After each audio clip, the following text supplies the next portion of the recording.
السلام علیکم عثمان. نظر لگنے سے ریلیٹڈ کچھ بات کریں گے آج کی اس ویڈیو میں. اور اس سے میں نے انفارمیشن جو مختلف ذرائع سے حاصل کی ہے اس میں سے ہیں مختلف اسکالرز جیسے کہ عاصم الحکیم اور بلال اسد صاحب ہیں، اور اس کے علاوہ کچھ کتابیں ہیں جیسے کہ تفسیر ابن کثیر، تفسیر البغوی اور تفسیر القرطبی. تو یہ کچھ سورسز ہیں جن سے میں نے انفارمیشن حاصل کی ہے. تو بات کرتے ہیں نظر لگنے سے ریلیٹڈ کچھ. قرآن مجید کی ایک آیت ہے سورہ القلم سورہ نمبر 68 آیت نمبر 51 ہے کہ جب یہ کافر قرآن نصیحت سنتے ہیں تو اپنی نظریں تم پر گاڑ دیتے ہیں، تمہیں گرا دینے والے ہوتے ہیں، اور کہتے ہیں کہ یقیناً یہ تو دیوانہ ہے. یہ آیت اکثر اسکالرز پیش کرتے ہیں کہ اس سے ظاہر ہوتا ہے کہ نظر بد حقیقت ہے. تفسیر ابن کثیر میں ہے کہ اس آیت میں ورڈ یوز ہوا ہے لا یزلقونک، یعنی اپنی نظروں سے نقصان پہنچانا. وہ لوگ جو ہیں وہ اپنے بغض اور حسد بھری نگاہوں سے حضور صلی اللہ علیہ وسلم کو نقصان پہنچانا چاہتے تھے، لیکن اللہ تعالیٰ نے حضور صلی اللہ علیہ وسلم کی حفاظت فرمائی، ان کو ان کی نظروں کے شر سے بچایا. اس سے ظاہر ہوتا ہے کہ نظر بد العین ایک حقیقی چیز ہے لیکن اللہ کے حکم سے. اس آیت سے متعلق تفسیر البغوی میں ہے کہ کفار آپ صلی اللہ علیہ وسلم کو نظر بد سے نقصان پہنچانا چاہتے تھے، وہ مار دینا چاہتے تھے اپنی نظروں کے شر سے. کفار آپ صلی اللہ علیہ وسلم کو دیکھنے لگے اور کہنے لگے کہ ہم نے آپ صلی اللہ علیہ وسلم جیسا آج تک نہیں دیکھا، ان کی دلیلیں جیسی مضبوط ہیں ویسی آج تک نہیں سنی. اس تفسیر میں مزید ہے کہ عرب میں بنی اسد کے قبیلے میں یہ بیماری عام تھی کہ نظر لگاتے تھے، ان کے اندر یہ بیماری عام تھی. 2-3 دن تک ان میں سے کوئی شخص 2-3 دن تک بھوکا رہتا اور پھر کسی مضبوط تندرست قسم کے اونٹوں کو یا گائے وغیرہ کو دیکھتا تو ان کو دیکھ کے کہتا کہ ایسے میں نے آج تک نہیں دیکھے، جتنے خوبصورت یہ ہیں جانور، ایسا مفہوم ہے. اور ان میں سے کچھ جانور گر جاتے ہیں یا مر جاتے ہیں اور پھر ان کو وہ کھا لیتے. اسی طرح کچھ ایک عرب شخص کے بارے میں ہے کہ وہ 2-3 دن تک بھوکا رہتا اور پھر یہی بات کرتا کہ جیسے یہ جانور میں نے آج دیکھے ہیں ویسے آج تک نہیں دیکھے. تو ان میں سے کچھ جانور گر جاتے ہیں یا مر جاتے ہیں. تو کفار نے اسی شخص کے ذریعے سے حضور صلی اللہ علیہ وسلم کو نقصان پہنچانے کی کوشش کی، لیکن اللہ تعالیٰ نے حضور صلی اللہ علیہ وسلم کی حفاظت فرمائی. اور یہ آیت بھی اسی سے ریلیٹڈ نازل ہوئی ہے. اسی آیت کی تفسیر میں لکھا ہے کہ یہ ورڈ یزلقونک اور یزلقونک دونوں طرح سے قرأتیں اس کی درست ہیں، اور زلقہ یا ازلقہ سے مراد ہے گرانا، پھسلانا. اور حضرت ابن عباس رضی اللہ تعالیٰ عنہ سے روایت ہے کہ اس سے مراد ہے کہ وہ تمہیں چیر دینا چاہتے ہیں یا ختم کر دینا چاہتے ہیں. سورہ القلم سورہ نمبر 68 آیت نمبر 51 سے متعلق تفسیر القرطبی میں بھی کچھ ایسی بات ہی ہے، تفسیر لکھی ہے. اس میں ہے کہ عربوں میں یہ رواج تھا کہ جب وہ کسی کو یا اس کے مال کو نظر لگانا چاہتے تھے تو 3 دن تک فاقہ کرتے اور پھر کہتے کہ قسم سے میں نے اس جیسا طاقتور، بہادر، دولت مند یا خوبصورت آج تک نہیں دیکھا. پھر وہ شخص اور اس کا مال دونوں ہلاک ہو جاتے ہیں.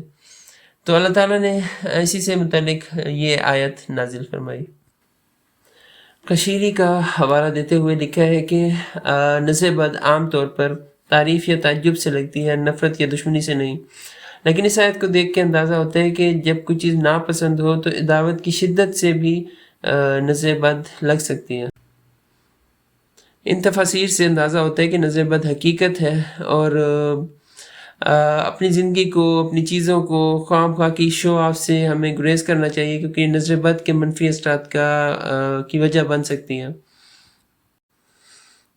اب اگر حدیث کی طرف ہے تو حدیث میں ہے صحیح مسلم 2188 نمبر حدیث ہے، 2188 نمبر حدیث ہے. اس کا مفہوم ہے کہ حضرت ابن عباس رضی اللہ تعالیٰ عنہ سے روایت ہے کہ نظر بد کا اثر یقینی ہے، اور اگر کوئی چیز تقدیر سے پہلے اثر ڈال سکتی تو وہ نظر بد ہی ہوتی.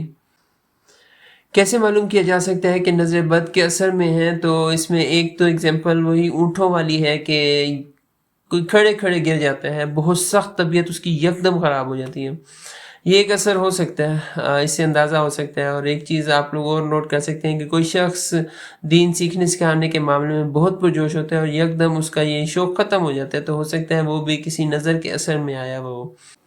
اب فرض کیا نظر لگ گئی تو کیا کرنا چاہیے؟ تو اللہ کی پناہ مانگنی چاہیے، اللہ کی پناہ میں آ جانا چاہیے۔ سنن ابن ماجہ 3508 نمبر حدیث ہے۔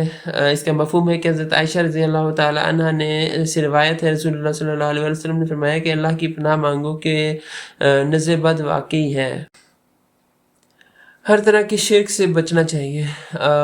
کچھ یوں ہوتا ہے کہ بعض لوگ ان سے بچنے کے لیے تعویذ، دھاگے، مختلف قسم کے چارم وغیرہ استعمال کرنا شروع کر دیتے ہیں، تو ان سے اجتناب کرنا چاہیے، کیونکہ یہ توکل کو کمزور کر دیتے ہیں اور شرک کی طرف لے کے جا سکتے ہیں، تو ایسی چیزوں سے بچنا چاہیے۔ رقیہ کرنا چاہیے، اسپریچول ہیلنگ۔ آپ لوگ احادیث میں سے دیکھیں، جیسے صحیح البخاری کی حدیث ہے 5738 5738، اس میں ہے کہ حضرت عائشہ رضی اللہ تعالیٰ عنہ نے فرمایا کہ حضور صلی اللہ علیہ وسلم نے مجھے یا کسی اور کو کہا کہ جب نظر بد کا خطرہ ہو تو رقیہ کریں۔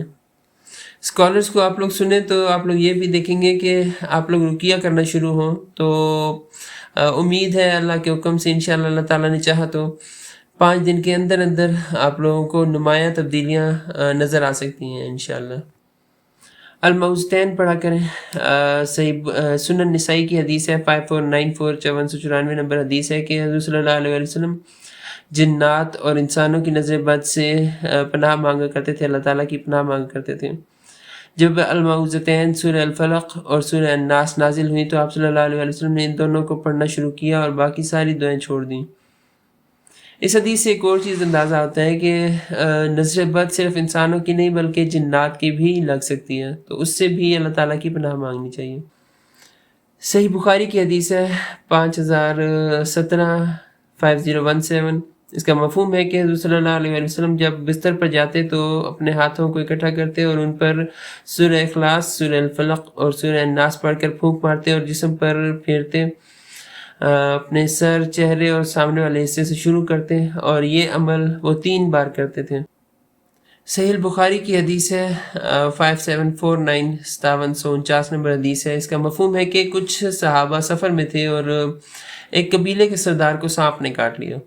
وہ قبیلے والے صحابہ کے پاس ہے رضی اللہ تعالیٰ عنہما اور ان سے کہا کہ مدد کریں، تو صحابہ نے مدد کی دعوت قبول کی کہ ہم مدد کریں گے لیکن کچھ اجرت چاہیے، تو انہوں نے کہا ٹھیک ہے، آپ لوگوں کو بکریوں کا ایک ریوڑ دیں گے۔ تو ایک صحابی گئے اور انہوں نے سورہ فاتحہ پڑھ کے تھوک لگا کے دم کیا تو وہ سردار بالکل تندرست ہو گیا۔ جب حضور صلی اللہ علیہ وسلم کو اس بات کا پتہ چلا تو آپ صلی اللہ علیہ وسلم نے فرمایا کہ تم لوگوں کو کیسے پتہ لگا کہ سورہ الفاتحہ رقیہ ہے؟ تم نے بالکل ٹھیک کیا۔ پھر دعا کرنا بھی اہم کاموں میں سے ہے، جیسے کہ صحیح بخاری کی حدیث ہے 3371 3371 حدیث ہے۔ اس کا مفہوم ہے کہ حضور صلی اللہ علیہ وسلم حضرت حسن اور حضرت حسین رضی اللہ تعالیٰ عنہما کے لیے اللہ تعالیٰ کی پناہ مانگا کرتے تھے۔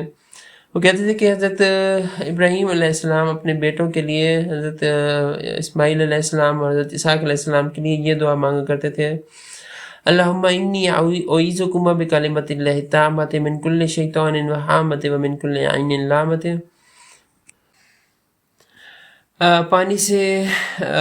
پانی بہانے سے ریلیٹڈ بھی ایک حدیث ہمیں ملتی ہے، آپ لوگ دیکھیں سنن ابن ماجہ 3509 نمبر حدیث ہے 3509۔ اس کا مفہوم ہے کہ حضرت عامر بن ربیعہ رضی اللہ تعالیٰ عنہ نے حضرت سہل بن حنیف رضی اللہ تعالیٰ عنہ کو نہاتے دیکھا اور کہا کہ میں نے اتنی خوبصورت جلد آج تک نہیں دیکھی، اس طرح مفہوم ہے۔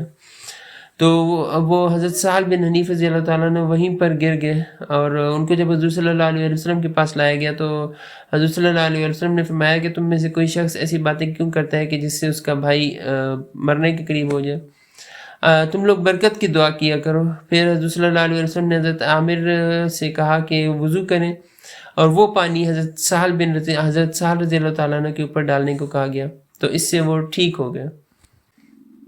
اس حدیث سے ایک اہم تعلیم ہمیں یہ ملتی ہے کہ جب کسی کی دوسرے کی اچھی چیز دیکھیں تو ہمیں ساتھ ہی برکت کی دعا دینی چاہیے اس کو، اللہم بارک یا تبارک اللہ کہہ دیں، اور اپنی کوئی اچھی چیز ہو دیکھیں تو ماشاء اللہ کہہ دیا کریں۔ جس کی تعلیم ہمیں اس صورت سے ملتی ہے. سورہ الکہف 18 آیت نمبر 32 سے 44 کے اندر ایک واقعہ ہے 2 لوگوں کا، جس میں سے ایک شخص کو باغ دیا اللہ تعالیٰ نے، وہ مغرور ہوا اور اس نے اللہ کا شکر ادا نہیں کیا، جبکہ دوسرے نے کہا کہ تم نے جب اپنے باغ کو دیکھا تو ایسا کیوں نہیں کہا ماشاء اللہ لا قوت الا باللہ. اس نے ایسا نہیں کہا تھا اس شخص نے جو مغرور ہوا تھا، اور اگلے دن اس کا باغ اچھی طرح اس کا نقصان ہو گیا، بہت زیادہ. تو ماشاء اللہ کہہ دیا کریں، اپنی کوئی بھی چیز دیکھیں اور کسی قسم کے غرور میں نہ آئیں، اور اللہ تعالیٰ کے ساتھ جڑے رہیں اس معاملے میں. ابھی غسل کی پانی بہانے کی بات ہو رہی تھی، تو صحیح مسلم کی ایک اور حدیث ہے، صحیح مسلم کی 2188 نمبر حدیث ہے. اس کا مفہوم ہے کہ نظر بد سے بچنے کے لیے جب تمہیں غسل کا کہا جائے تو غسل کر لیا کرو. تو یہ ایک اور حدیث تھی پانی سے ریلیٹڈ.